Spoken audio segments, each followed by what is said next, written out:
people of the nation. I pay my respects to their elders past, present and emerging. So thank you everyone, welcome for joining us in the first of our series of public forums that we hope to run this year and in the coming years, which in this particular iteration which is on Islam and Asia. For those of you who don't know me, I'm Dr. David Tittensaw, a Senior Lecturer in Islamic Studies here at Melbourne, and Deputy Director of the National Centre for Contemporary Islamic Studies, also here at Melbourne University, which is hosting this forum tonight. And this particular event has been inspired by three things that have emerged from a number of recent conversations with colleagues and community groups. And one of the things in particular that we're really keen to do with the research at the Centre, which looks at both the sweep of the socio, cultural and political in relation to both local and also international affairs in relation to Islam, is to connect that research to communities. And so coming back to the three things, one of the first things that emerged from those conversations is that Islam naturally has an inbuilt, if you like, ethic of care for the elderly, and that is reflected in verses 17, 23 and 24 of the Quran, which states, and I quote, "Your Lord has commanded you that you worship none but Him, and that you be kind to your parents.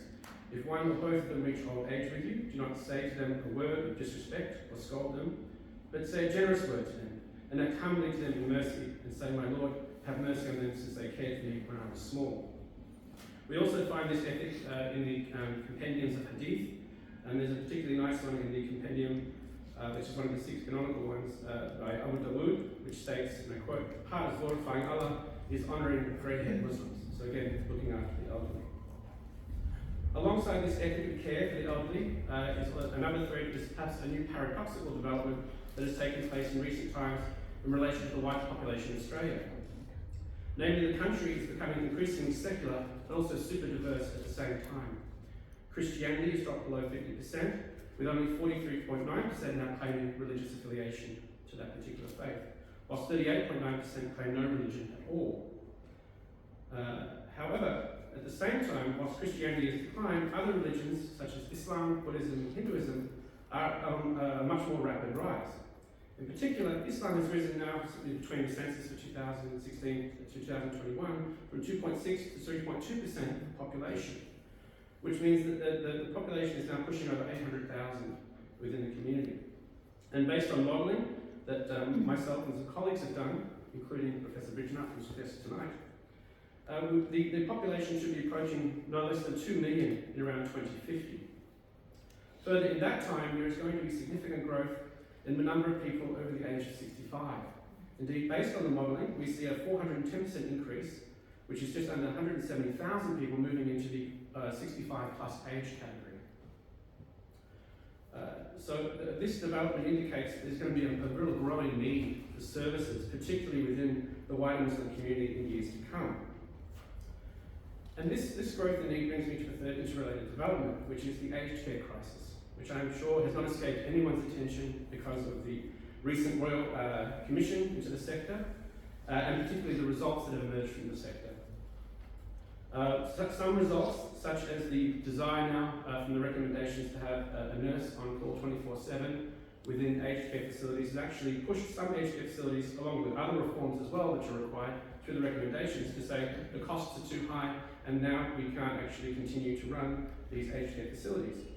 And we've actually seen certain religiously inspired aged care facilities now shut down, such as St Mary's and Wesley Mission have chosen to shut down a number of facilities in recent times. However, with this shift, particularly with the decline of Christianity and missions, other religious missions are shutting down, when we consider this in relation to the rapidly increasing cultural and religious diversity, it begs the question, what should the aged care sector look like in the future, and how will it cater for the ever-increasing in diversity that is emerging?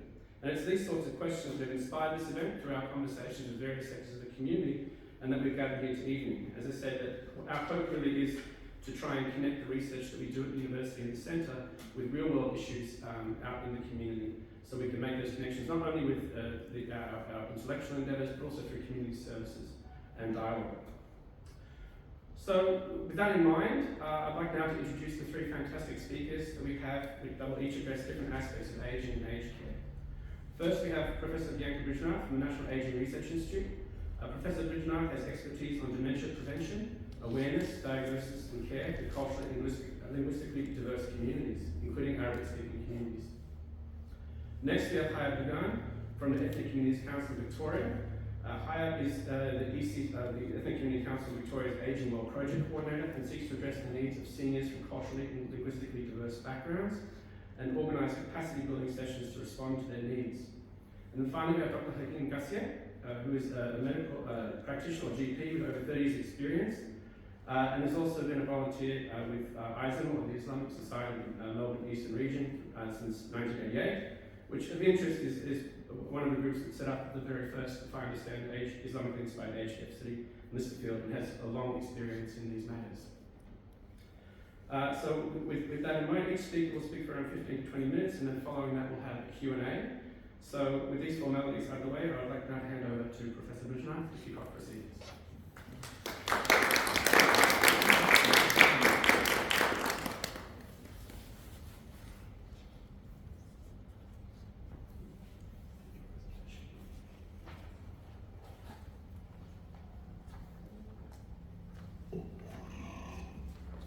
Thank you very much for the kind introduction, David, and for inviting me to speak today. So I will move fairly quickly through the presentation because I'd like to leave more time for us to actually talk with each other and engage. I think that would be much more fun. And also I'm aware that it's 7:30 on a Friday evening and you might well need a restorative bottle of rum coffee to keep us going. All right, so with the talk today, I just, a couple of things to begin with. I don't expect you to read that big long list, but really what I want to underscore there is that the work I present today is the collective effort of many, many people who contributed over the years to this, to the projects that we have done. And these are some of our academic and creative partners. We also have some very critical community partners. I listed some of them there. But really we've got about over 600 in Australia that we've worked with over the years, including the Ethnic Communities Council of Victoria, the Victorian Arabic Social Services, and many other communities as well. Our work has been funded from several different sources, and so it's important to acknowledge some of those sources. They're principally from the Australian government in various different guises, and a little bit from philanthropy and other agencies. With that out of the way, just to tell you a little bit about myself so that you kind of understand where I'm coming from. So I am a person of a quality background, culturally and linguistically diverse. I'm a first generation migrant. I came to Australia in 2000 and I was born and brought up in India. I cared for my grandmother with dementia. I did this for about 17 years. And in that process, learned a lot about dementia and care. And now my family has migrated all over the world, and so I think like many other migrants and board people in Australia, we all are part of transnational diaspora, and we have people that we work and talk to and live with who are family all over the world. That said, odds are I've made my life in this country, and I'm going to grow old and die in this country. And for that reason, if no other, I want aged care to be good. All right. Now I'm going to give you a quick overview of dementia. Some of you may know what it is, and some of you may not. So I'll just be very brief about this, just to kind of contextualize the conversation. So dementia is really an umbrella term that refers to a suite of disorders that are neurodegenerative. They occur in the brain, but they affect all parts of the body. Alzheimer's disease is a type of dementia. Vascular dementia is another, Parkinson's, etc. And so you have multiple cognitive deficits that are associated with this disorder, and it's predominantly memory. That's what we all associate dementia with, right? So memory loss. But also beyond that, it's much more profound. You also have loss of language.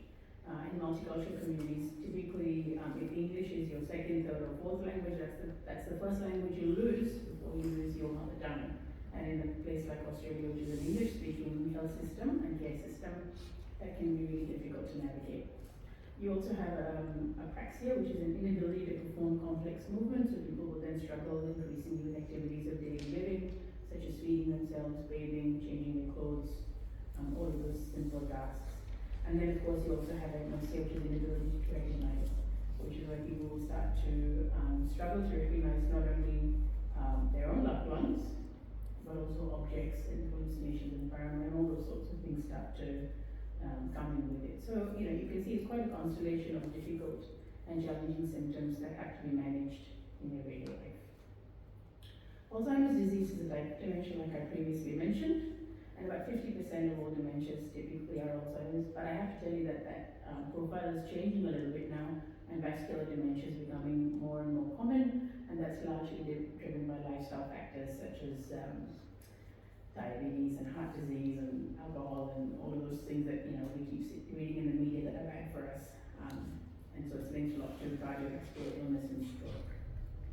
And you generally have sort of mild, moderate, and severe kind of stages of Alzheimer's or dementia. Here's a bit of a list of some of the symptoms that I've talked about.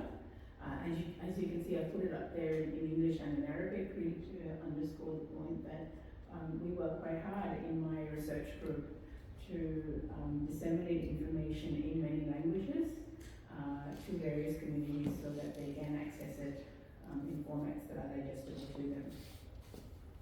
Now, as David mentioned, with Australia being an increasingly aging and multicultural country, we are going to see an increased prevalence of dementia in all sorts of communities. We did some modeling around that, and what we know is that by 2051, we're going to see about a 681% increase in dementia in Middle East and North African communities that live in Australia. That's not small, that's big. So, if you compare that to the Australian-born increase, what's going to happen in the general kind of white Caucasian population, that increase is about 144%. So you compare that 681% to 141%. Big numbers. So we really need to start thinking very critically on what we're going to do. Now, one of the challenges, because I'm a researcher, so I have to kind of plug this part, right? Is when we look at what's happening in the research world with multicultural communities, the short answer is it is pretty rubbish. Okay? Our communities are underrepresented in medical research, and that is a big problem. Right? So this is a graph that just looks at some of the trials, the clinical trials that are happening in Australia that are currently active in dementia. And you can see that of the 15 published ones between 2016 and 2018, really only had about 2 studies. So it looks like a nice big complicated graph. What we see is 2 studies that reported participants were from non-Australian background, and 3 studies, which is the bit in the orange, talked about people where the total participants who spoke a language other than English. And the remaining 10 reported no ethnicity-related data because they didn't recruit for diverse populations. And that is a huge issue for various reasons, which I'll describe in a minute. And look, it's not just an Australian problem, it's a global one. If you look at what's happening globally with trials around dementia, we see that there is a significant underrepresentation of older populations in them, right? So they quite often, the easiest way they often get excluded is you see this criteria saying, you need to be fluent in English, you need to be proficient in English, which we know in many of our communities is interpreted as, you're not wanted. Right? That's how it's interpreted, you're not wanted. And that's a problem because when we talk about how it feeds into systemic inequities, what we see is if there is less evidence, there's less consideration of our communities in aged care policy, in the medications that are developed, in the therapies that are advanced, in the treatments that are offered. There's very few social and health services that then get available for us. And this amplifies a lot of the inequalities that we experience. Disparities thus are amplified. Right? Multicultural communities get less information on dementia prevention, they get diagnosed at a later stage, they're less likely to get referred to specialist care, they're less likely to get prescribed cholinesterase inhibitors, they're less likely to participate in trials, there's fewer culturally appropriate services at home, and there's a long wait time for it. So, there's a lot to be done. My work, so I'm giving you all the bad news, right? And so hopefully now we're trying to give you a little bit of good news, because really can't handle the terrible news tonight. But it's just far too disappointing. So what we try to do with my research team is we work really hard to work with multicultural communities across the country and even the Asia Pacific region to inform and educate people about what dementia is, how we might think about prevention, and most importantly, what we might do for families where they are caring for someone with dementia. We use a lot of film and digital media in our work because we believe that's a really good way to engage communities, and it bypasses barriers of literacy, whether you can read and write. It bypasses barriers of coming to a forum like this. It may not always be available. People can access the materials 24/7. It's free, short, etc. And we design it really to using film and digital media. We really we kind of designed to be mobile optimized, so you can watch all this sort of stuff on your phone or on your laptop, on your tablet. Just FYI, can I quickly check how many people in the audience have a smartphone? Please put your hand up. Virtually everybody, right, has a smartphone. So I think that's a really good indicator of how much that has proliferated into our society and how it's a tool we should really think about using more. So, sim education, which is what we kind of call it, is a good way to engage with people. More than 20 million Australians, or this data is probably available, it says 88% of the population have a smartphone. But I think in Australia, the last time I checked, it was like 90% or something like that. And often most of us will spend more than 40 hours a week online. So there's a lot we can do. And in our multicultural communities, maybe not in the older communities, but certainly in the younger middle-age cohorts, that level of participation is much higher. Again, because we are diasporas, right? So we spend a lot of time on WhatsApp and Venmo and WeChat and all those sorts of things, sending messages to different family members. So, in using that approach, we also take a co-design approach with our communities, which is really about working with them to design materials. So the typical method we apply is we would collect data from communities, and with communities, we will then often work with them to storyboard the film and digital media content. People will come together, co-create their content with us. We'll produce the film or the comic or whatever it is, and there's some comics at the back that you're welcome to take. We'll give it back to the communities to verify and cross-check. Did we get it right? Did we make mistakes? We'll get them to check it, and then we disseminate it through social media campaigns, websites, online presentations like this, and all sorts of methods. Our most famous project is probably one that some of you might have heard of called Moving Pictures. And that was really where we did video interviews with 112 core family carers and 41 service providers in 9 different languages. Those 9 languages are listed up there. That's Hindi, Tamil, Arabic, Spanish, French, Italian, Mandarin, Cantonese, and Vietnamese. And we did interviews with them, and we translated and transcribed the data, and then storyboarded that for those video interviews. And then from there, we created, as I said, films, comics, and a website. That's all up there for you to have a look at, and it's really available. And we then took those assets out and tested it with over 1,000 different multicultural community members. This took a few years. Let me not make it sound like we just did it overnight. I think it took 4 or 5 years, right? But what they did say is 86% gained a better understanding of dementia. 93.2% had an improved understanding of how services might actually help individuals and families with dementia, and 93% understood how different support services can actually help family carers. And so here's a few testimonials we also had from various members of the community who've written to us over the years, which has been really encouraging and positive feedback to get. I won't read all of it out. I guess it's really just to highlight that we've had good feedback. We also had bad feedback, mind you. I mean, I don't want to pretend that it's all been just a rosy picture, but by and large, on balance, it's been very positive. Our website's been visited over 45,000 times, and we've distributed over 16,000 comics to memory clinics, hospitals, aged care services around the country. And I still have about 3,000 comics in my office. So if you would like to help me take a few, appreciate it. We've had some media coverage which has been really good, and obviously we've done our journal academic publishing in conference presentations, etc.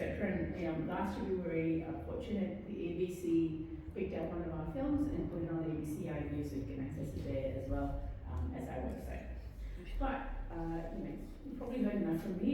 It's probably a good idea for you to actually see one of our films and get a sense of it. So I'll play that for you now. This is from our Arabic community, and it's about the carer journey. I'll let the carers speak for themselves.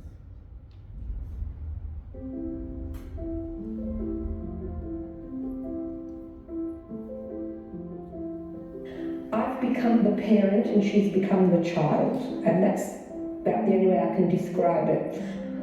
نعمل كل شيء من غير ما نسألهم أحيانا، لأنه ما عندهمش خبر شو في أكل بالثلاجة، شو في بضاعة يعني أشياء شوبينج موجود في الخزائن، وفي شو عندهم لبس، شو يلبسوا، شو يعني يخلعوا، ما عندهمش خبر. بقينا إحنا نعملهم لمؤاخذة يعني مثل الأطفال.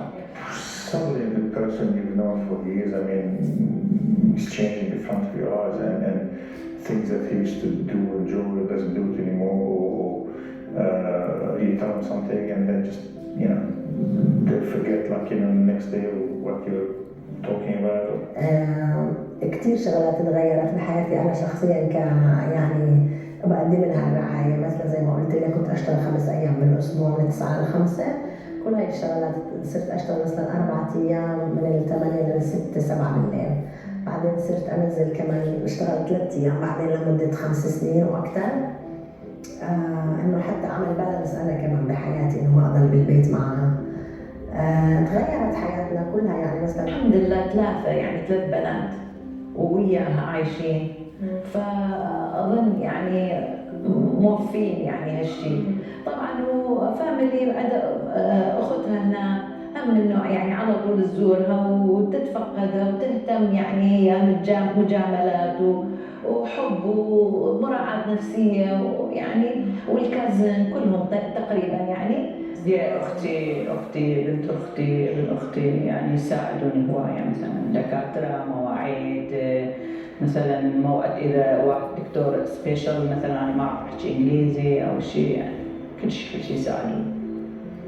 When they come and they get overwhelmed with all this, because it's again the pressure between balancing from the family member and the patient who has illness with dementia. So we see the carer are struggling a lot to balance between their family and the extended role, which is a carer for her.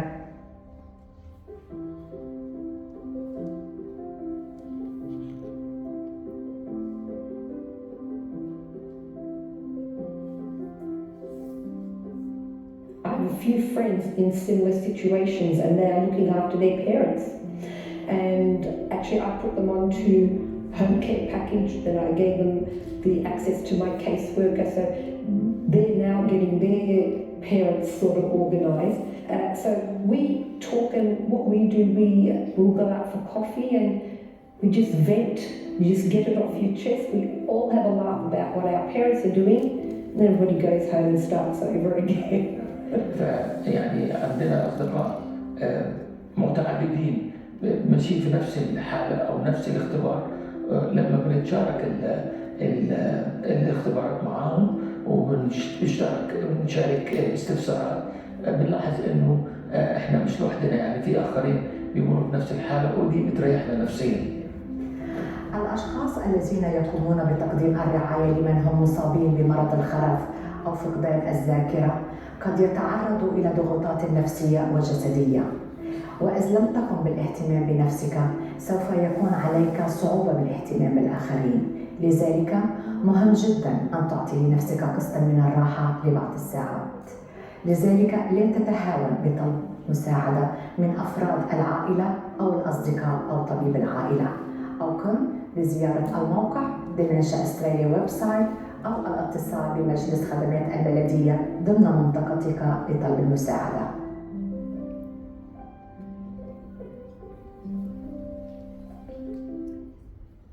Okay, so I hope in at least hearing those carers' voices and those service provider voices, you get a sense of what it's like to care for a person with dementia that can actually be quite challenging. And if not, hopefully at least I'm reinforcing that point. And I'm making that point because we need your help. So one of the reasons I'm here tonight also is to make a little bit of a pitch to some of you, because I know many of you work with different Arabic communities, and we are looking to engage with more Arabic family carers for a trial that we're running at the moment. And the trial is called Growing Up Care, which uses animation and digital technologies to support all family carers and people living with dementia. It's a study that's been funded by the Medical Research Future Fund, and the ethics is from Girton University. Now, what we know is that in many sport communities, including Arabic-speaking ones, that there's often a sense that care should happen within the family, and that seeking help from the outside is quite often frowned upon. But when it comes to things like dementia, it's like a pressure cooker, right? Things just build and build and build, and there comes a point when you really do need external support and help. You can't really do everything by yourself. You just need something to ease that burden a little bit. So the Draw Care Studies is trying to really do that a bit.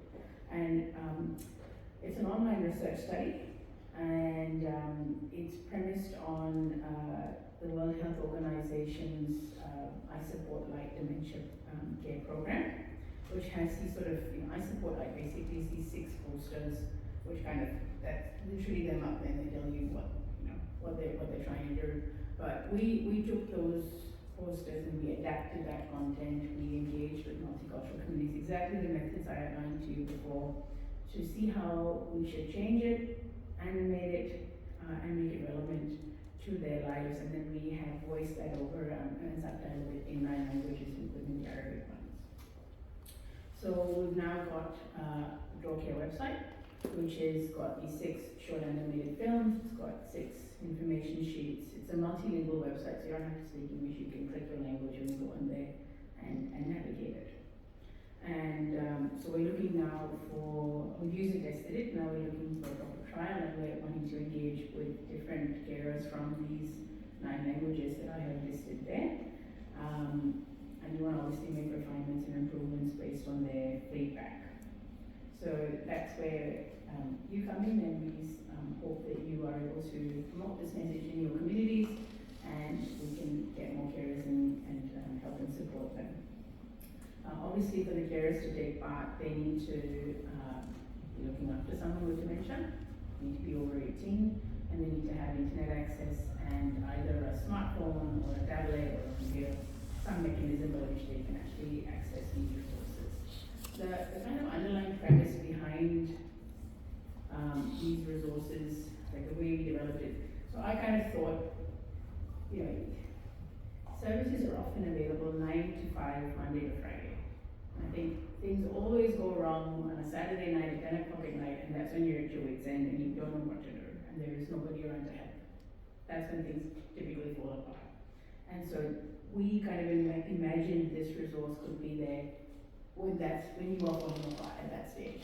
Right? That's when your care would really benefit from having something like this. So that's what it's intended to be. It's not intended to be hugely onerous or very time consuming. People can dip in and out of it, relevant to their needs, because we also know that carers are very, very busy people. They're typically women, and they often will have responsibilities at both ends of life. So they're looking after older people, but quite often also younger ones. So there's that kind of dual pressure they experience.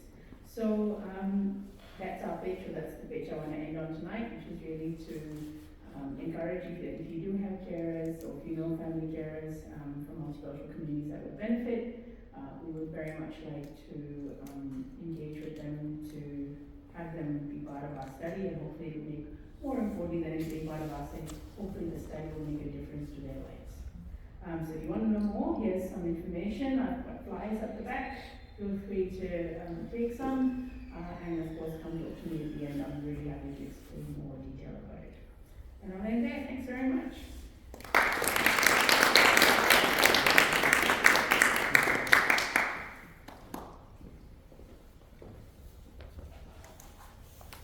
Thank you very much, Professor Bridger, for that excellent presentation. That was quite incredible. The modelling work said there's a 600% increase in the MENA region in the decades to come. So again, services are going to be incredibly important. I'd now like to introduce our second speaker, Hayat Dugan from the ECCD, who is going to talk on Islam and Asia as well. So please, welcome.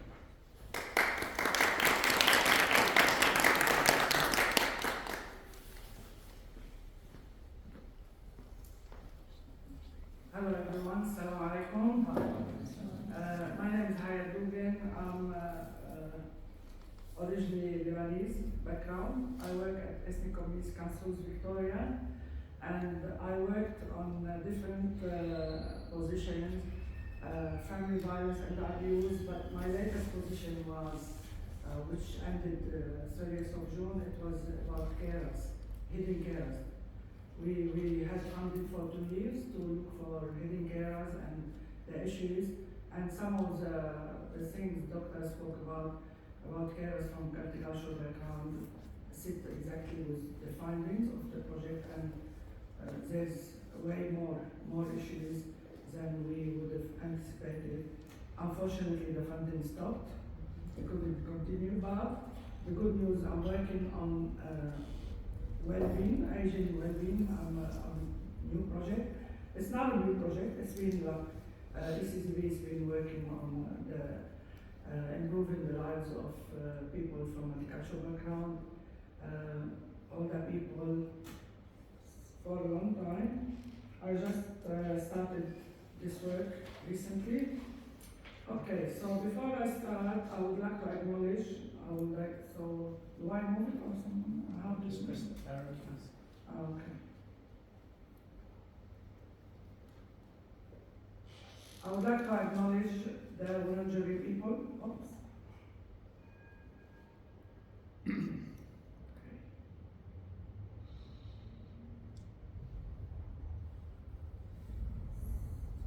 Okay.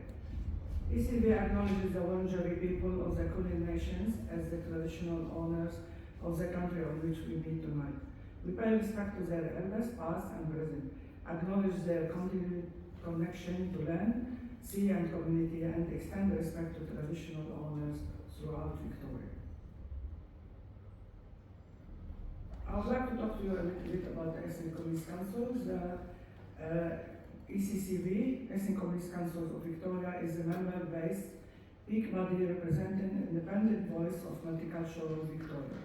Since 1974, ECCV has been advocating for human rights, freedom, respect, equality and dignity for migrant and refugee community.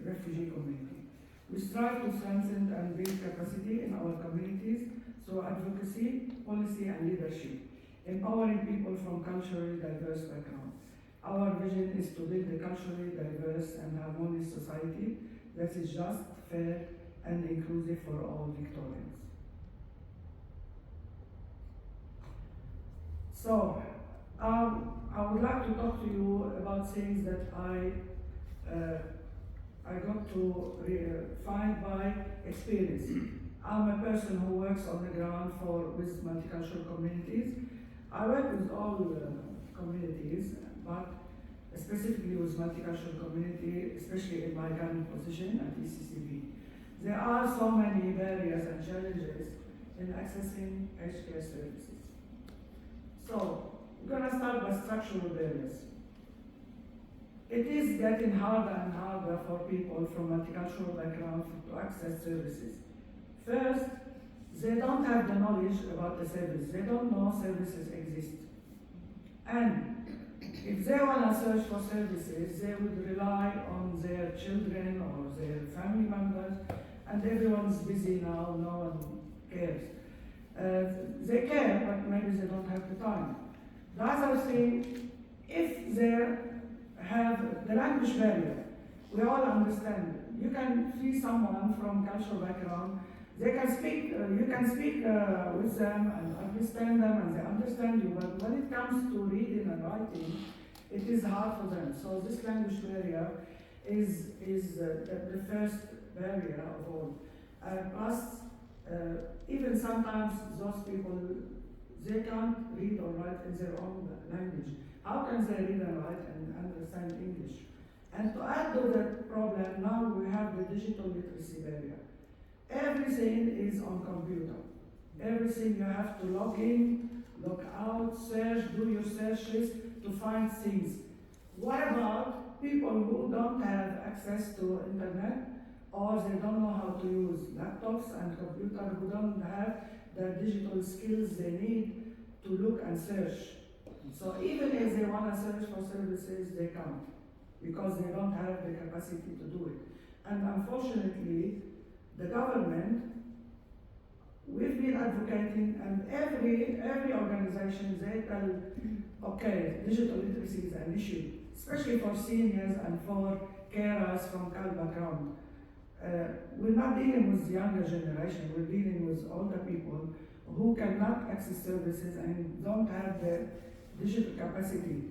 And try to apply for anything or search for anything, it all tells you, log in, do your search. If someone wants to apply for carer services, I had a very big issue in my previous position. It was a dilemma for me because my role was to go talk to people and teach them, raise their awareness about services available for carers, because there are so many services available for carers. Unfortunately, people from CAL background don't access them because they don't even know they exist. And we tell them they exist, and once they want to try to apply, you make the phone call and they do the assessment, and after they give you links, you have to search and go and use the links here, use there. And if you say, I can't do this, they say, yeah, maybe your husband or your son, your daughter can do it. This is making people more vulnerable. You're adding to their issues with this digital literacy. At least the government and other organizations should give you an alternative.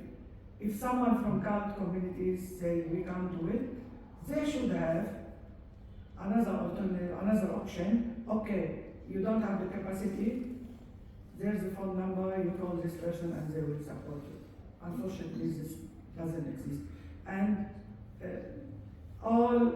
everywhere, anything you want to do, you have to be able to use the internet and to have laptop and you know how to use it. The other thing is services. All mainstream service providers, they say we are culturally responsive, we are culturally sensitive, we are aware, but in reality, when you deal with them, they don't know nothing. I'm sorry to say it, but it's all about we know, but they don't really know. I will give you an example. I had a session to be delivered about seniors' rights and advocacy and how this organization, I'm not going to say the name, we're gonna advocate for you, we can go to court for you against service providers. And the person they sent to deliver the session, she has no idea, she couldn't even use the interpreter properly. She was talking and reading all the time, she's looking and reading the notes. The language, all jargon language, hard to understand, even for educated people, even for Australians, if they're not highly educated, they won't understand it. And the person, the interpreter, and even I told her from the beginning, but sometimes people from mainstream, when they look at someone from CAL background, who's this person telling me what to do? They think, okay, maybe this person doesn't have the capacity, what they're talking about. I said from the please, speak slowly, give time for the interpreter, and don't use a big word, simple word. Nothing, I said, she heard nothing. The whole session was a disaster, and unfortunately in the end, the people, because they were so nice, when she gave them the feedback survey, they all said we were happy with them, but did they understand anything? No. And she gave them their handout, everything she was saying, and it was reading from the handout. It was a terrible experience for me. Imagine how they felt. And imagine the group leader, how she felt, because she was the one who is doing the bilingual support for us. Because the group, they chose to have their leaders supporting them instead of interpreters. So this is one of the examples. If I start, we will finish 12 o'clock tonight. So I'm going to move to the other very, very important barrier, which is the cultural. As cultural, I'm going to join cultural and religious together. People from multicultural background, regardless of their religion, regardless of their origin, they all have the same belief. I have the same belief, but I'm going to adapt to what's happening in the society now. When you were young, we look after you. When we're old, your turn to look after us. It is very a big shame on the family if they send their parents to aged care facilities. It's your job, your role. You have to look after your parents. You have to be nice to them. You have to treat them well. It's a religious commandment. It's a cultural thing. And back home in my country, if people, even here in Australia, still people are judged when they take their parents to nursing home. But due to the changes in Australian lifestyle and women and men are working, even someone's father or mother, the woman she's working, she can't look after them, her husband can't, they take them to aged care, and people starting to understand that because of what is happening, so this is what they have to do. But this is a very hard decision to make when you take your parents to aged care facility. It's not an easy decision on anyone. Unfortunately, when you start looking for appropriate service provider, they don't exist. If you want something to be, I've seen it, look, we worked with the Greek community, Italian community, they all have their own aged care centers because they're culturally appropriate. The Greek people prefer to stay with Greek people. We're not saying right or wrong, but this is how people are. You always feel comfortable with someone for all your cultural background or religious background. So the government should encourage this to happen. And for the service providers, they always complain, oh, we have the services and we're ready, but people from cult background don't access our services.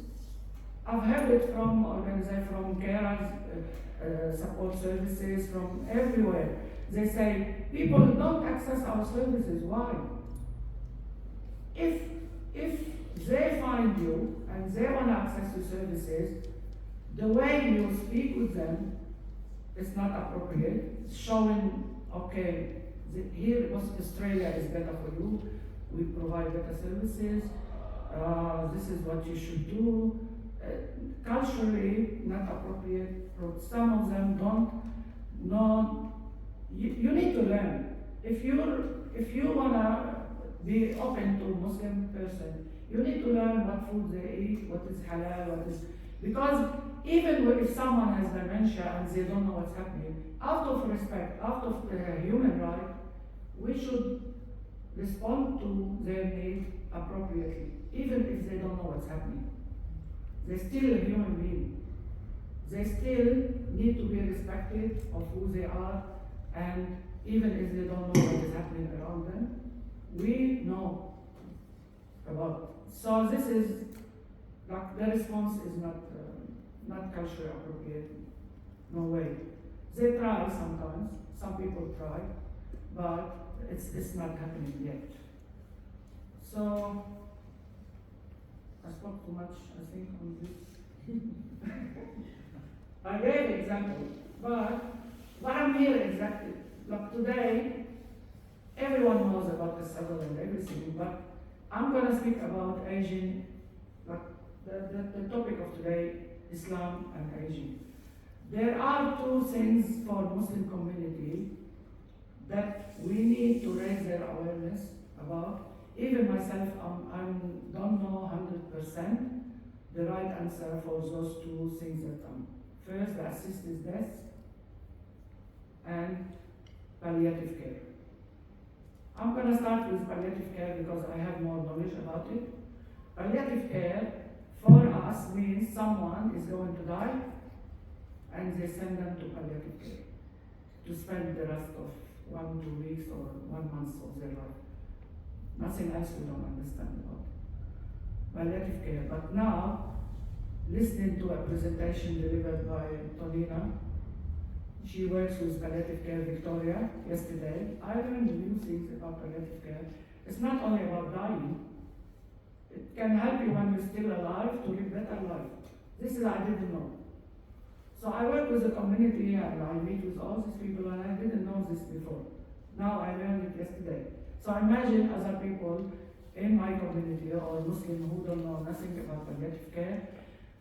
They all accept it when someone is dying and they tell them, okay, we want to help him to die in peace, we're going to move them to palliative care.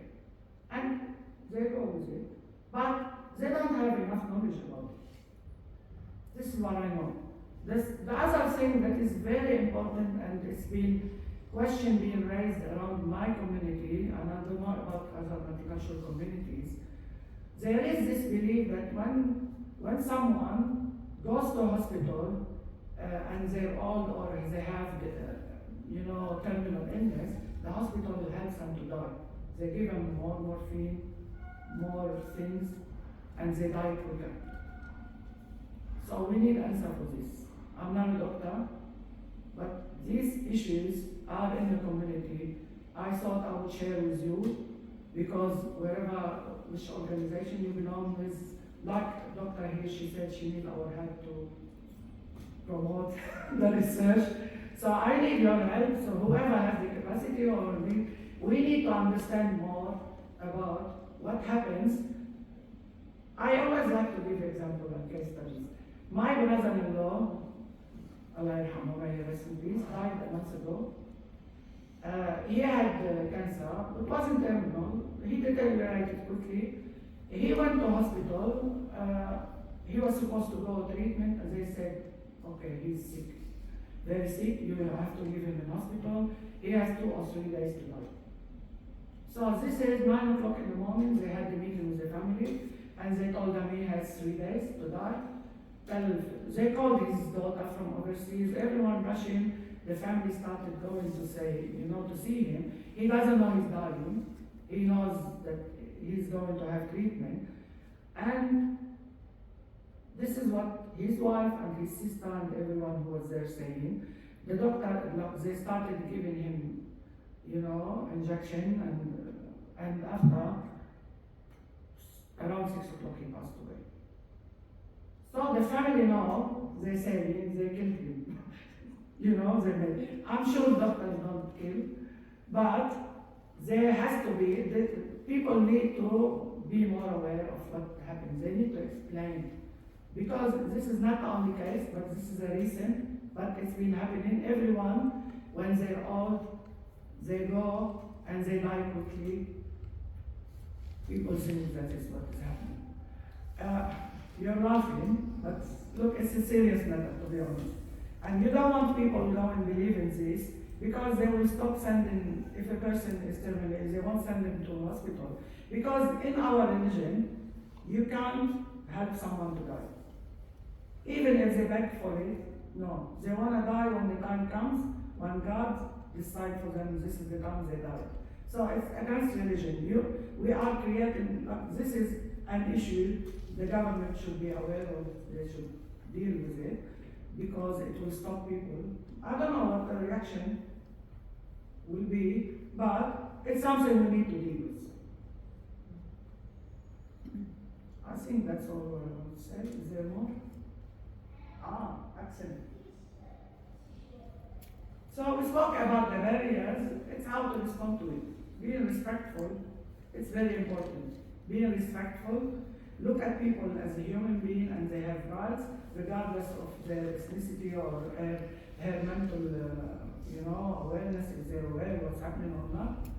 And also, strengths-based approach. Like, we need people to feel comfortable coming and talking with us and sharing decisions, not telling them what they have to do. Discuss with them, discuss with their family members, and put a plan and find what is the best way to do it. Maybe what the doctor thinks is best, the family sees is not best. Another example, another friend, she's looking after her husband. He has early stage of dementia. He fell down, she took him to hospital.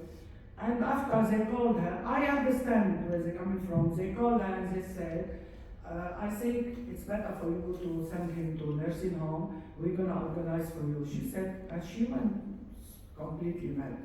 She was upset and she got very nervous. How dare you telling me to put my husband in nursing home? For her, she spent all her life with him since early. He's her husband. Her culture telling her it's your duty, you have to look after him. Her religion is telling her your husband, you should look after him. Emotionally, she doesn't want to send him there unless she can't cope anymore. And she thinks she still cope. She got very offended by it, especially also what happened when she said no. They called her daughter and they told her, we're thinking you better, we're going to send a ranch for you. And the daughter got so upset and told them, this is my mother's decision, not us, not our decision. So we need to empower people, not to tell them what's right and wrong. They're comfortable sending to nursing home, all right.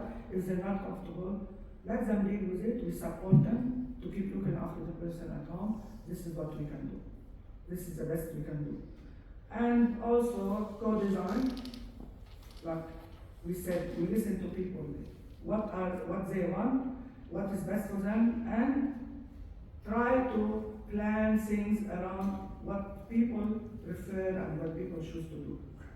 This is the most important, this is our role, all of us, to raise the service providers' cultural awareness, because you can't expect people to come to your services and use your services if they don't feel comfortable staying in a nursing home that is not culturally appropriate to them.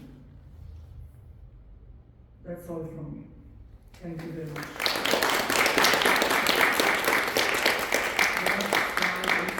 شكرا على استماعكم. Thank you for listening.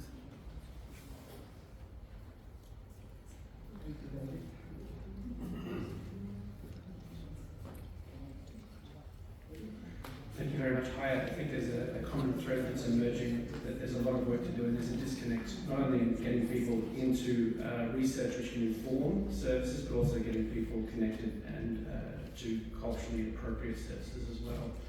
So definitely a strong thread that's emerging there. With that in mind, I'd now like to sort of welcome our third and final speaker, Dr. Abdulkasia, to contribute to the discussion on Islam and Asia as well. So thank you so much.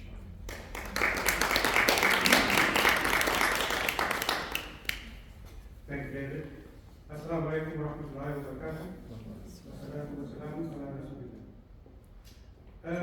I was asked to talk about, I'm actually standing in for our President, Fuad Hassan, and I didn't realize that I was supposed to talk about the ISOM Aged Care Facility, and I might do so now briefly now. The ISOM was one of the first community organizations to establish an aged care facility in the early 90s, when the government suddenly discovered that the baby boomers were now becoming in care of need. And so we were fortunate enough to get a subsidy to build a 50-bed aged care facility in Listerfield. And we're really fortunate because that was a pioneering establishment. And just like the doctor indicated how there was a lot of resistance among the community in terms of taking your loved elders into an aged care facility. But over the years, the community has come to the party, and I've had the good fortune, or maybe misfortune, to see some of my colleagues enter that establishment for care. And they did so graciously, and willingly, because it was established next to the mosque, so they could go to Jummah, they could go to prayer 5 times a day, they could go to community services. So that was really a pioneering event in the Muslim community at that time in the early mid-90s. And it's now an ongoing concern, but the community is now leased it out to somebody else, and we're focusing now more on community development and other educational activities instead of aged care. And we've established that as an Islamic aged care facility as such, so we are marketing it in that respect. So there you can see some aged care people enjoying their communication with their creator. And that's not a disclaimer, that's more of a confession, because that's me going to attempt to not bore you for the next 20 minutes. Now, nobody wants to die, nobody wants to die, and nobody wants to get old. But for a Muslim, when he hears somebody has died, he's obliged to say, Inna lillahi wa inna ilayhi raji'un. Now that's profound. It's not just a thing you say. It's not just a cultural thing. It's profound because it reminds you of where you come from. It reminds you of the benefits and blessings you've received from the one who's created you. And it reminds you that you're going to go back there like everybody else. So I've taken it was interesting because the first speaker, Professor, gave us a very focused approach to the problem of aged care in the community. And our second speaker gave us a good approach to the practicalities of providing services to that component of society in need in their waning years. I'll take a broad perspective and I'll have a look at the biology of aging, the psychology of aging, the sociology of aging, the theology of aging. I'm not going to bore you with all of that, but I'm just trying to point out that there are many aspects to this whole phenomenon of aging. And it doesn't only affect Muslims, it affects everybody, and we all have the same problem of dealing with our aging and dying. And that everybody knows in the audience. If you're Muslim, you know that from the last speech from our beloved Prophet, and that is the standard by which the Charter of Human Rights was established by the United Nations. That was the reference point. But coming down to something more basic, historically, human beings in different parts of the world have dealt with aging and death in different ways. The Enema Elish and the Epic of Gilgamesh are two tablets of two stories from the Sumerian civilization that is deciphered from the cuneiform tablets that were discovered in the cuneiform library of Ashurbanipal in Syria. And that gave us the Epic of Gilgamesh, which is, and it is said that Enema Elish and the Epic of Gilgamesh is source material for some of the work in the Bible. Well, that's open for discussion. Then, of course, we've got from other cultural approaches to the problem of aging and dying. Some of you who read a lot may know the portrait of Dorian Gray, where he's fending off his aging, and he stays young in reality, but his portrait shows the horrible changes with age and the horrible changes with moral degradation. And then, of course, we've got Dracula, who doesn't want to die, but feeds on other people's blood to prolong his life. So different people want to use different methods to prolong their lives. And of course, H. Rider Haggard's she, the evil queen who tried to live forever, came a cropper as well because of moral degradation once again. Now, there are sociological aspects to aging, and we'll just go a brief panoply there. There's an African proverb that says, a village without the elderly is like a well without water, and that's really self-explanatory, isn't it? And that's what we find in Iceland as well. We find the elders there really make a great contribution only to remind us of their contribution to society and to remind us that we can travel the same journey. Now, we're all programmed to die. It's in our genes, but some people live longer than others. In Sardinia, for example, there's a high population of people over 100. And they are revered and they're regarded as social treasures. And then again, it goes to lifestyle. And in Asian countries, the elderly are respected for their wisdom. We all know that. In Japan and Okinawa, they also have a high proportion of over 100 years, and they regard it as sensun, that's wise people, or this wise sages. And in Australia, of course, we know that the Australian Indigenous people, the original First Nation people, they have a lot to teach us about, not only about respecting the elders, but respecting the environment, managing the environment efficiently. They, Indigenous people call their elders aunts and uncles, like I used to do in Markham. Everybody was aunts and uncles in my neighborhood. And if I did something wrong, I'd get took on the ear from aunt to uncle. The biology of aging is also very interesting because why do we age? Well, we age because of hormonal changes, immune changes, genetic changes, and then there are environmental and lifestyle factors that contribute to our slow demise. And we can come back and talk about that if you want to. Then of course, our two previous speakers also touched on the psychology of aging and the ramifications and the challenges that poses in the management of the age. We go through this phase of self-sufficiency where we're very good. Then we go through a phase of interdependence with others. We go through a phase of dependence, phases of crisis management, and then the end of life, which our last speaker actually went through all of those phases in a discussion of how various elders were managed in various family settings. Another aspect, now I'm taking a very philosophical and eclectic approach to this. The theology of aging, now everybody's got a different approach to aging, but because everybody ages, and our previous speakers noted specific cultural differences. We've got cultural and linguistic differences there. It's a very interesting new concept for me, and thank you for that. Jews, Christians, Hindus, Confucian, Islamic, we all have different ways of doing it, but we all, essentially, it's a management problem. We'll come to Islamic perspectives. Now, we'll look at that from three different perspectives. There are three layers to approach this. We'll look at what does the Holy Text tell us how we should address management and treatment of the aged and elderly. The Holy Text will tell us and give us some guidance, like it does in so many other things the text does.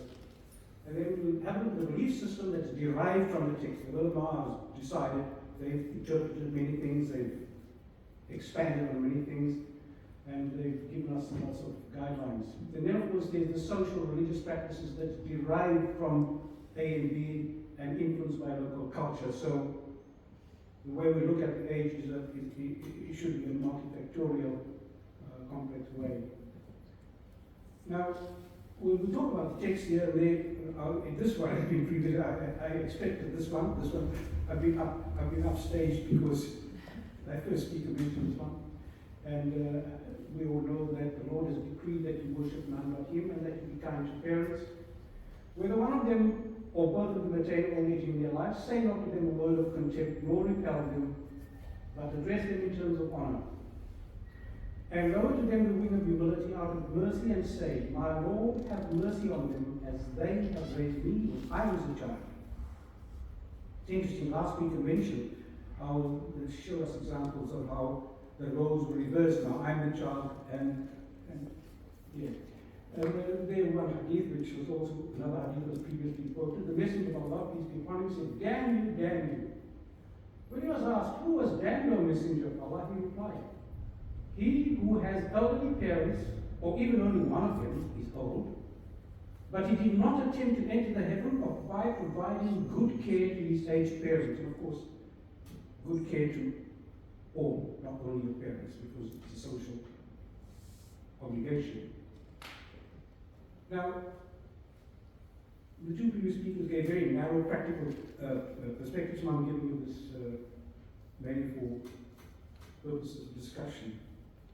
I take a holistic view, a Unitarian view, and in fact, I think we should take a Tawhidic view. And the concept of Tawhid really overlies as an umbrella all the concepts and all the things that we have to deal with in society, whether it's politics, science. It's not only umbrella, it's the keystone, fundamental, foundational concept that supports the infrastructure and superstructure of Islamic ideology, Islamic teaching, this Tawheed principle. Well, I don't list encrypting from my talk, I do, please, but it suffices for this discussion to address the issue of Tawheed and wholeness and Unitarian.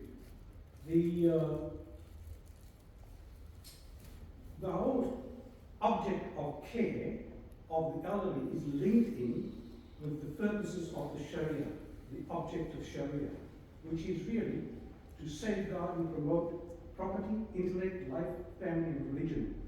And then, of course, the foundation sources for guidance in that respect is the Quran, Sunnah, and Seerah.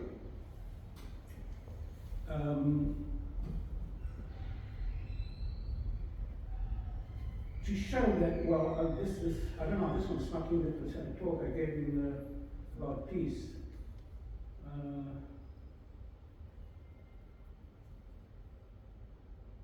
Well, we'll come to the secular approaches to the concept of aging. Now, this is a summary from a conference held in Copenhagen on the biology of peace, of age.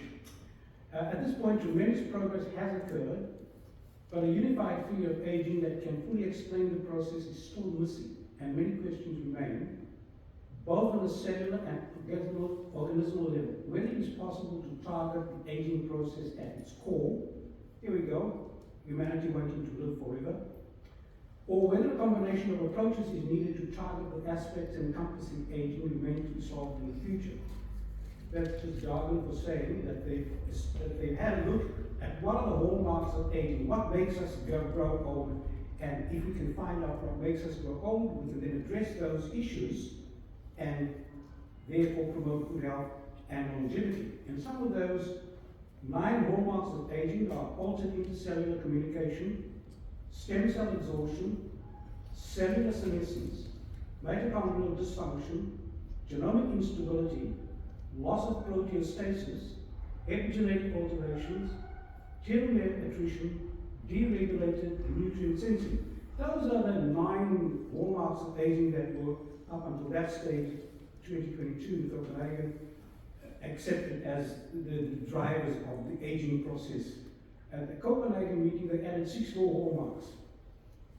One was compromised autophagy, microbiome disturbance, altered mechanical properties, splicing dysregulation, and then, of course, the academics humbly acknowledge that there are still lots more to be learned. Now, okay, so now we've got the knowledge, or we think we have the knowledge. What has that got to do with an Islamic approach to aging? I'd say much, because if we look at, the slide is not up, if we look at the 5 pillars of Islam, which everybody knows is Shahada, Salah, Saum, Zakat, and the Hajj. Now, how do you link all of that to this academic research? Well, we look at loss of proteostasis, we look at epigenetic alterations, and we look at telomere attrition. If we look at the Shahada, that fortifies your intellect against the dangers of atheism, and the dangers of kibr, and the dangers of becoming better than the next person. If you look at Saum, which is the fasting obligation, it helps you protect against the loss of proteostasis, it helps you against epigenetic alterations, and it helps you with telomere attrition.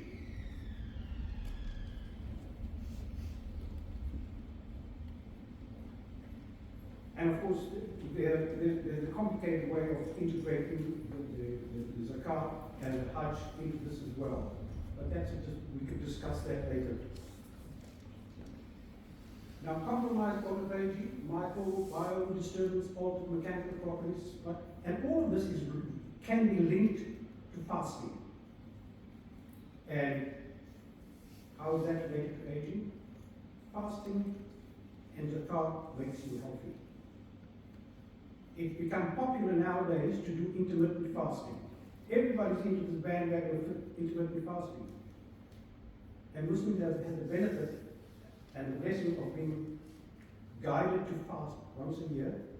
Our blessed Prophet did it twice a week, Mondays and Thursdays. He introduced intermittent fasting. It's not new. They just Johnny come lately to the party. So I'd say that we should take a tawhidic approach, because as our two speakers have indicated, the age is cared for in a personal context, a family context, a social context. And then of course there's the politics involved. Legislation about voluntary assisted dying, legislation about care of the elderly. This is at a political level. So what slows aging? Well, we saw what promotes aging. What slows aging? Well, then it's exercise, eating well, a positive approach to aging, like practice self-acceptance, live with a sense of purpose, make friends with people of all ages, prioritize learning, stay active, define your own path. That's all stuff that you get in the Quran. That's all stuff that you get in Hadith. It's nothing. So we can get all this knowledge in Quran and just find it if you want to find it, if you want to interpret it properly, if you want to look at it in its proper context. It's there for all of us to get the benefit. What accelerates aging? Increased isolation, sedentary living, self-indulgence. Man is wired to serve. And again, Quran tells us, serve your Lord, serve humanity, your life is meant for service. Abdullah is the best name to serve Allah. We are wired to serve. We're wired to serve Allah, we are wired to serve each other, we're wired to serve humanity. What accelerates aging? Early retirement. People retire, they drop dead next month. Lack of sleep. Now, what has this got to do with Islam? Well, we are told to be disciplined in our eating, in our fasting. We are told to be disciplined. We are told to serve. We prevent isolation and we prevent sedentary living by going to Jummah every Friday. We promote social cohesion. We promote social connection. And that is all part of subtly and indirectly mitigating the aging process. We can talk about that some more, but I won't bore you further because I think everybody wants to have a discussion about it. So thank you for listening.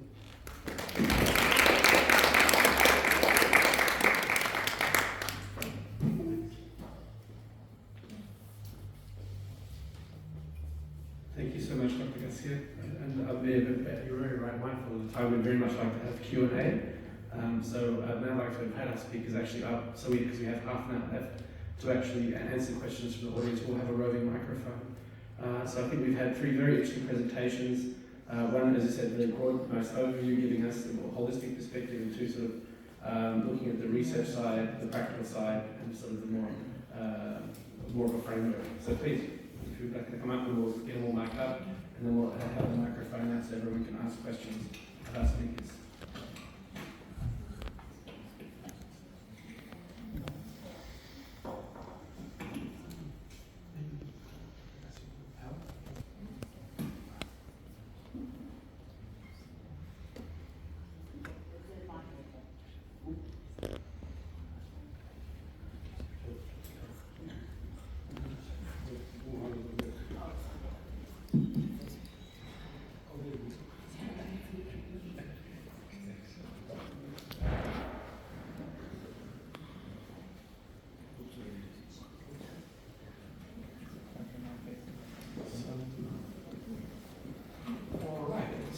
Very patiently listening, so now I'd like to give the opportunity if you'd like to ask some questions about speakers, if there's anything that sparked your interest. I can already see mine.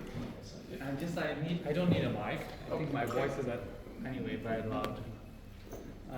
So just thank you very much for your presentation, and it was very, very knowledgeable for me. I learned a lot. So thank you for your time. I have maybe two questions for you all. The first question is maybe, David, you started in your introduction that there's a duty of care in Islam. So just the question is that I'm just want to see it from a first generation and second generation of immigrants who are coming to Australia. For example, I'm the first generation of immigrants, which I've grown up in my own country. So I'm originally from Afghanistan. I grown up there. So we actually grown up with that kind of belief that we have to do everything for our parents, regardless of our business or roles and responsibilities. So we have that acting. So I just want to ask you a question maybe for you, is that there should be what is the difference between the first generation who are growing up with that culture and the second generation who were born here? Is there similarities, or how do you see that duty of care from that perspective, being in Middle East and being in Australia? So just a question. I think that might be slightly different. Yeah, definitely. Can you hear me without? Because Yeah. I also have a loud voice. Thank you for it's very important question, and definitely it's changing. Second generation doesn't think like the first generation. My children definitely don't think like me, and it is in their head. When I say my children, I'm talking more, the second generation who are born in Australia, they're more toward the Western ideologies and Western understanding of things. They're still practicing Muslim, and they still, but the idea of sending parents to aged care is acceptable. Still, they learn from us. For example, my mother-in-law, she's old, and their father and their brother, she's at home, and now they take turn. Everyone go sleep and spend one night with her. And my children are learning. They see, okay. So my son, I live with my son, he said, Mom, when you're older, I'll never leave you. I said, when you get married, you're gonna get married. He said, no, but I'll stay with you. I have to take care of you. So it's changing, but still they're attached to our culture. They're more. But probably the third generation won't be the same. But the idea of sending parents to aged care, it's becoming more and more acceptable. Even with first generation, when they can't cope.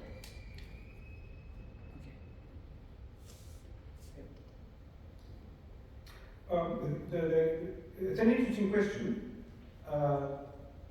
You're addressing the issue of social evolution, and I think because as a Muslim community, if we maintain and subscribe to the fundamental principles and protect those, it doesn't matter what the environment puts us. We adapt the environment to our principles.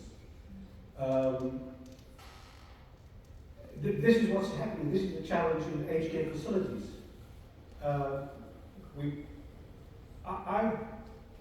For 5 years between 1983 and 1988, my wife and I were looking after Murray Haven, an aged care facility on the New South Wales border.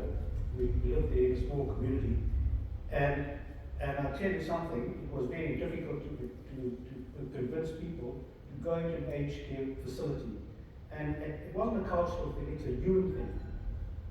They sometimes take up to 2 weeks before, and it's a question of persuasion and communication.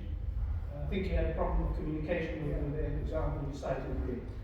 Communication and reassurance. Communication, reassurance. And sometimes I get them to go in there for a day or two, they suddenly discover they're making friends, there's new activities, like a new life, they're born again. Oh doctor, that's the best thing you ever did for me. Well, yes. So at that point you made it well. They can continue. That's right, yes, culturally appropriate. So they go. The other thing about generational change that we talk about here, Now, I came here 30 years ago, and our Muslim community was, we met in homes. We didn't have, there was Preston, there was maybe, I think the Albanian community. There were two societies. There are now more than 50 Muslim community, faith-based communities in Victoria. 50. That's happened in 30 years. And the problem then was to maintain your Islamic identity, because we know what happened to the Afghans when they came here. They opened the country. If it wasn't for the Afghans, we would not have Australia today, or it wouldn't have developed as rapidly as it did if it wasn't for the Afghan Cavaliers. And I was doing general practice in a place called Barrow. I met a guy called Daniel Khan. I said, gee, it's an interesting name. Where did you get a Khan from? Oh, my dad was an Afghan. Oh, yeah, what did he do? He was a Cavalier. Oh, that's interesting. Did you, so I said, he said, oh no, I don't. I saw my grandfather pray.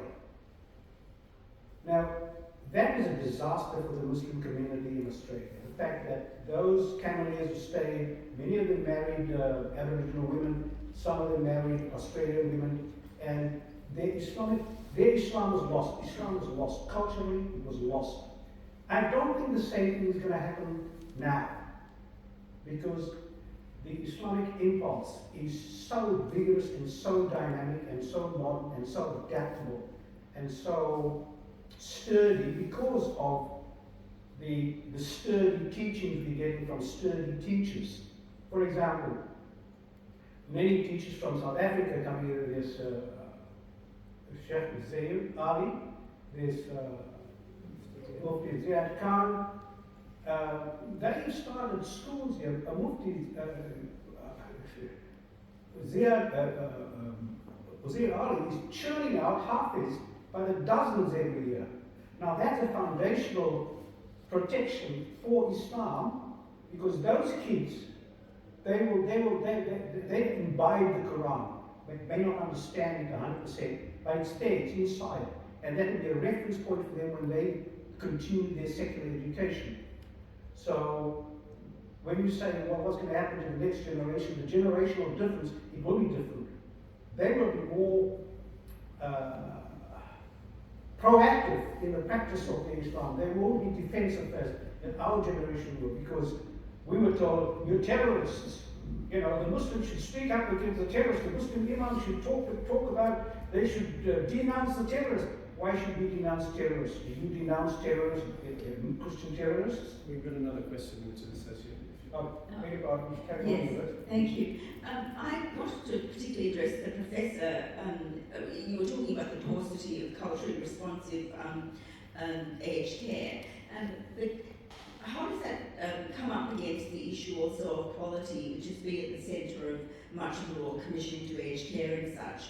Because perhaps as someone who is a carer for ageing parents, etc., the issue of quality is a great concern in all service provision. And so, you know, we've seen, for example, here in Victoria during the lockdowns, there was mention of the Greek community and its provision of care, but actually we saw some very, very concerning responses, which resulted in an excess of deaths during COVID within those Greek aged care facilities. So is there any research or attention on that issue? Because we can be all for culturally appropriate provision, but there shouldn't be a creative tension around the quality issue. So I wondered whether there was exploration of that. Thank you. There's a couple of different ways to approach that question, so I'll try and bring them all together, and there's no easy answer. The first thing is the Royal Commission let us down in terms of the poor communities. They underdid diversity shockingly. I think there's only 3 recommendations out of 178 or something that actually refers to diversity. So we were let down on that front, which is, in my opinion, actually pretty rubbish on the Royal Commission's part, considering 30% of our population are multicultural. So that's the first part of the Royal Commission. The issue around quality of care is a really challenging one, because the government's approach or response to many of the issues that have been raised with quality care. It's a sector that has been underfunded for decades. And now that it's on its knees, the government's solution to it is to pump more money in and regulate it as much as possible. But at the end of the day, you cannot regulate your way to good quality care. You can regulate your way to a baseline, and that's as good as it's going to get. But from baseline to good quality is a different world of innovation and thinking, which regulation is not going to cover. More funding is part of the solution, but I think also leaving room for some on-the-ground innovation and kind of thinking about what is in this conversation, what is culturally appropriate and meets the standards is also really relevant. And then the third thing I want to say with regards to COVID, which is a couple of really important points. Yes, there's no getting away from the horrors of St. Basil's, for example, or Epping Gardens, or many of the other places that we saw. At the same time, even at the height of the pandemic, I remember I got a call from a journalist at SBS who was pushing me really hard and asked me this question of, would you recommend to our multicultural communities that they withdraw their relatives from aged care facilities and look after them at home? And she was pushing me really hard to say yes. And I didn't do that because the very reasons why people went into aged care facilities to begin with is often because care can no longer be provided at home because the need is so high that it's difficult to sustain at home. And therefore, taking people out in the context of a pandemic and putting them back in their home environment and expecting the care quality to just suddenly rapidly go up, I thought is not practical. And at the same time, what we did see during the pandemic was tremendous amounts of elder abuse that happened at home. So places like Western Health, right, which is not far from here, they saw a 100% increase in elder abuse cases. The nature of elder abuse and the frequency of elder abuse significantly worsened, and there was a lot more presentation of physical abuse and neglect that was going on at home. And some of that was intentional and some of it was unintentional, and often it was because people were in this kind of pressure cooker environment, and things just got worse and worse and worse, and there was no kind of outlet. So, quality is a really funny word in that sense. And the other thing I want to throw into the mix here with quality when we talk about quality of aged care, which is, who is the aged care workforce? The aged care workforce at the front line, that is the person who's providing the day-to-day care, the person who is doing the bathing, the feeding, all of those workers. 40% of them are migrants. They are multicultural communities, they're from our communities, right? And the one thing, and that's growing, that cohort is growing. Increasingly, that frontline workforce are multicultural, mainly migrants. And the thing that nobody talks about, and I think it is a huge impact on quality of care, is the amount of racism and discrimination that workforce experiences. There's tremendous amounts of it. And it's not just from, kind of white Australians to these workers. It's from many different multicultural communities, right? And it's a big elephant in the room that nobody wants to deal with, at least the whole government. But if you ask me, what is quality care? My response is, we know what quality care is. We have to think really critically about how can we expect good quality of care when the system is under-resourced, understaffed, and the workers are vilified. If you don't mind, I know you posed the question to the doctor, but I would like to add something. We have to be fair. When you're talking about, and you mentioned degree, you're talking about multicultural, implying that the multicultural services are not up to date when it comes to quality. But remember, during COVID, the highest rate of seniors who died, they were in aged care facility, not only in multicultural facility, in general. And the cause is not about the quality only. You remember COVID, getting sick. The second thing, social isolation. You know how hard it is for an older person to be deprived. They were not allowed to speak or see their family members. No one was allowed to visit them. People died without seeing their family members. The third thing, which also a systematic thing, most people, I know for experience with Y degree, they were lacking workers because their workers didn't want to take the vaccine. And the government said, if you don't take the vaccine, you're not allowed to work. That's why Greek aged care facilities lost the majority of their workers. That's why there were not enough people to support the seniors. So many things led to, but it's like people dying during COVID, not only in multicultural, in all areas of aged care.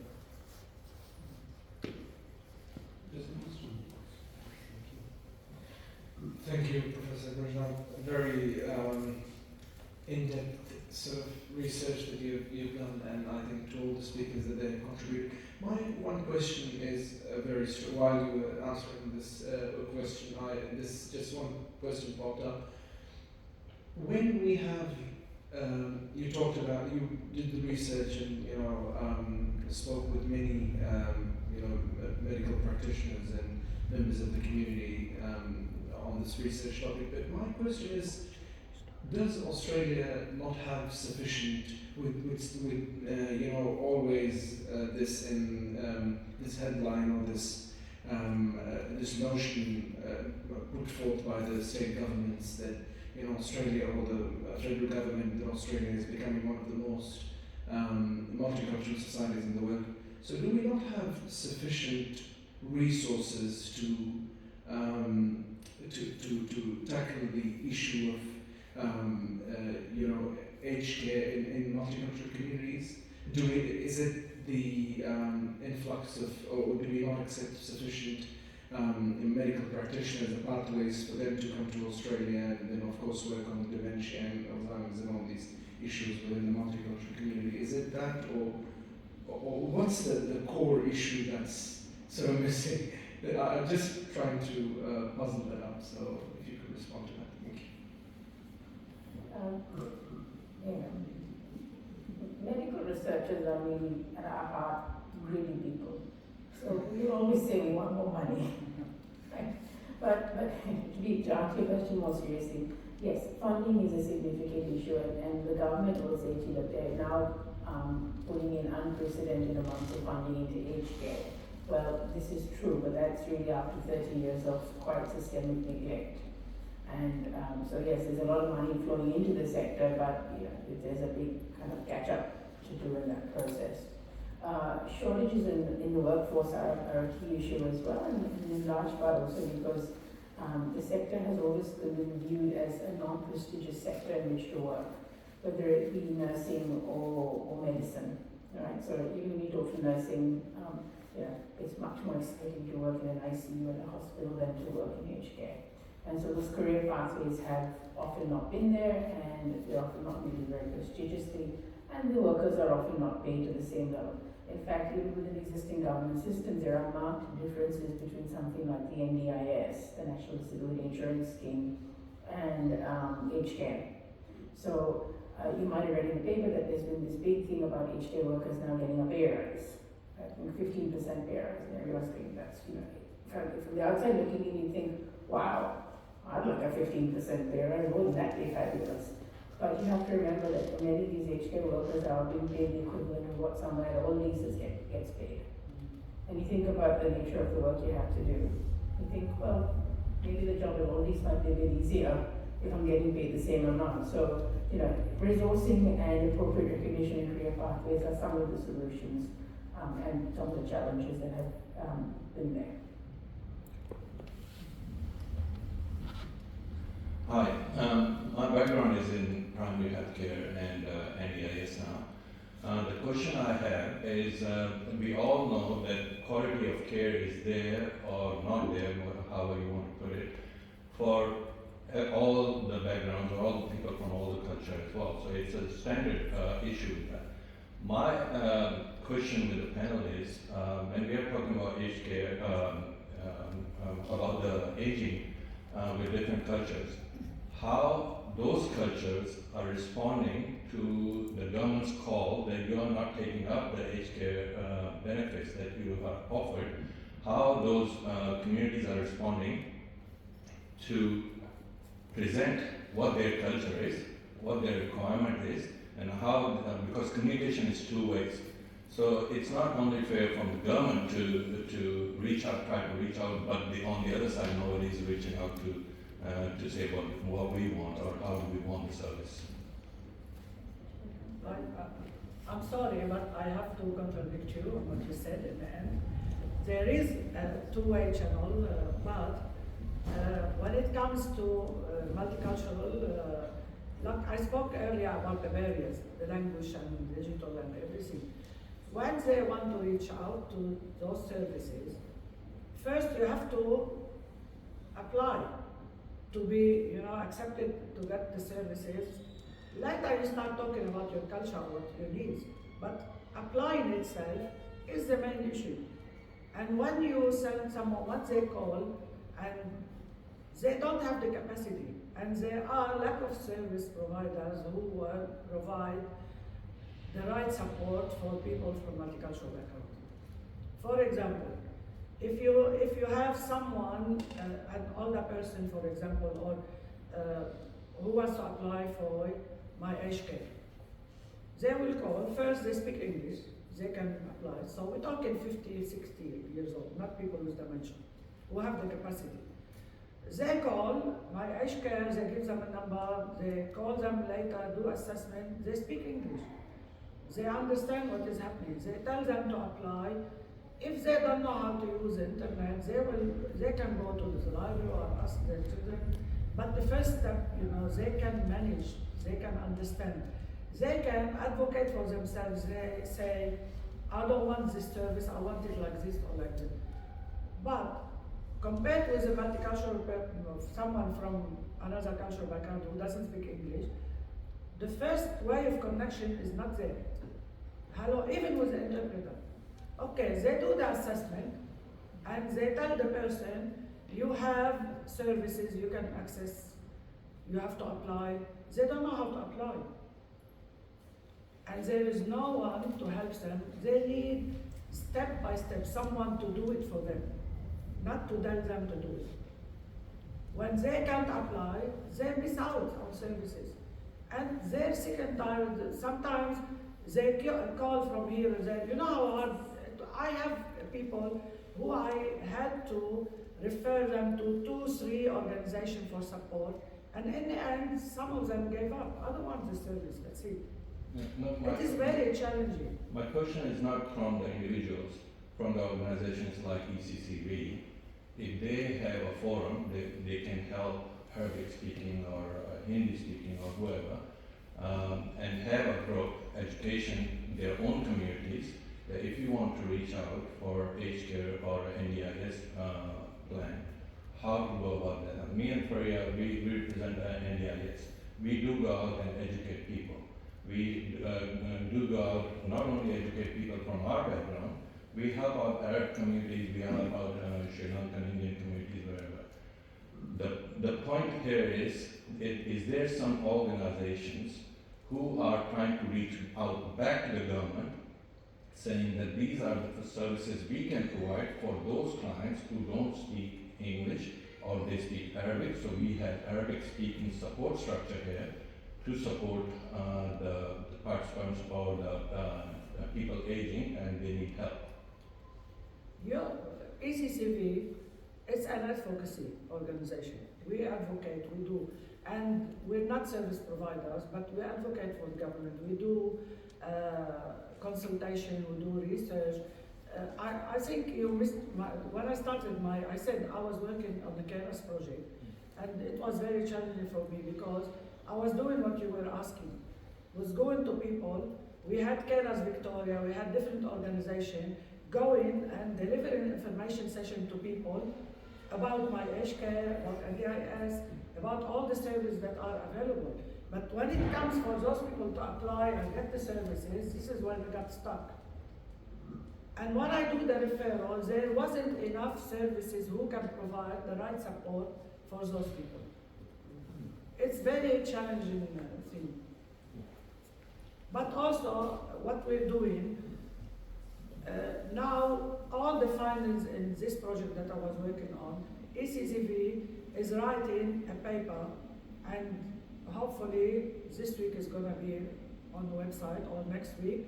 And this is going to the government, and this is talking about what are the issues and the barriers and what needs to be done. So this is our way of advocating. And when they meet, when our board also they meet with the the people in the government, they also talk about it. So we're doing what we can. Yeah. I think we've run out of time. I think we've hit on a big conversation which could keep going for a considerable amount of time. So with that in mind, I'd just like to say everyone could join me in thanking our speakers for this evening.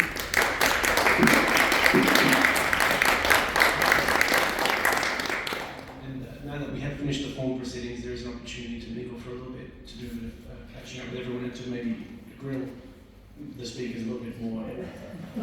So thank you so much for coming and your attention.